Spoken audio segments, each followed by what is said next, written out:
Hey, Coach. Tough one, but it's great effort from y'all's part. So do you mind talking about just the heart of the team in the midst of just this big comeback tonight and then just following up a little short?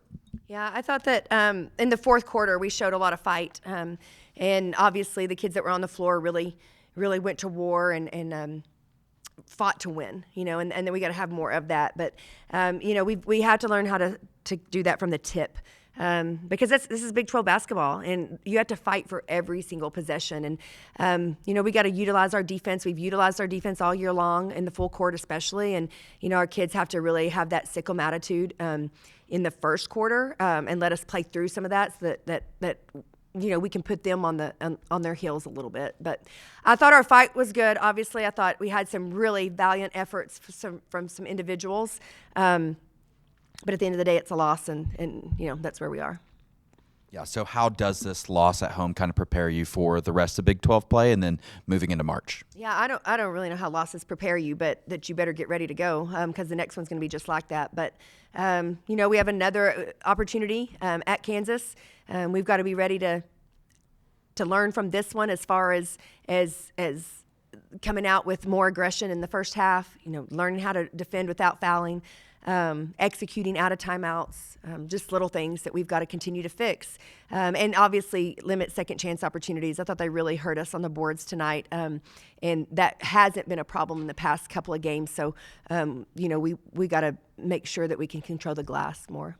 So how do you kind of adjust as a coach when it comes to Oklahoma State having a ton of opportunities in the paint and those like losing the rebound margin by quite a bit? Yeah. 12. Yep. We just got to keep fighting, right? We got to watch film. We got to show them. We got to do every defensive rebounding drill in America and continue to make it an effort, continue to make it an effort. But, that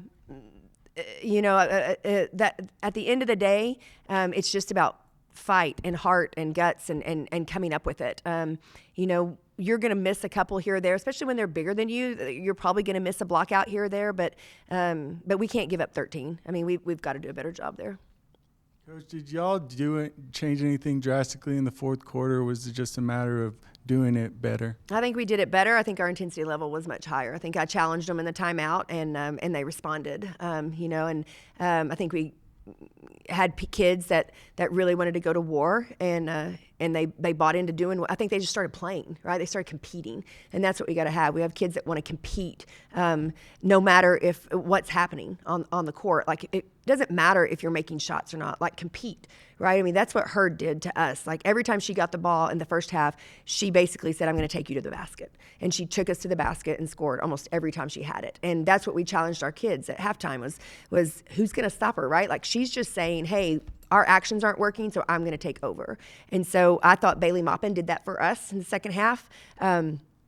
We got to have more people on defense that want to step up and take that challenge because we're going to play another really, really good guard at Kansas. You mentioned, seeing that fight in the second half. Do you feel like if y'all could, do that over 4 quarters, that would solve a lot of the problems? Do you? I do. Yes. I feel like, I think that's a no-brainer to me, right? Like if you fight like that for 4 quarters, like good things are going to happen to you. And obviously coming off 2 good games and, the comeback tonight, do you feel the team trending in the right direction, or just how do you feel? Yeah, I definitely think we're playing better basketball than we did the first 5 games of conference. I think that obviously, you're not playing ranked opponents, but still, our kids are competing and they're finding they were finding ways to win. I wish we would have found a way to win tonight because obviously then you would feel really good going into the Kansas game. But yeah, I think that our kids are playing some pretty good basketball. We've just got to clean up some areas. Coach, it was a pretty good run in the fourth quarter, just coming back from that point deficit. Can you just talk about the game plan and how you guys executed just to, try to at least come back? Well, we amped up our defense and we got some turnovers in the fourth quarter that led to offense. And I think before that run in the fourth quarter, I think it was 14-2 on points off turnovers. And so we hadn't gotten any type of extra possessions or offense out of our defense. And that's one of the things that we do best is create turnovers. So that piece of it was obviously an adjustment as far as just, playing harder, playing smarter, playing with more aggression. And then secondly, I thought that we made some good adjustments on offense to be able to find open shooters, and we had some kids that knocked down some threes. So what is the game plan going into a tough atmosphere in Lawrence this next Wednesday? Yeah, I mean, we gotta go back to the drawing board on Monday, right? We gotta have a great scout. We have to have great attitudes and efforts in practice, and really focus on the game plan, and realize that we've got a lot of season left to play. I mean, we still have a lot of season to play. We got to show up and show out, and be ready to compete. Every time we step on the floor, it's a battle, no matter where you're playing. Thank you, guys.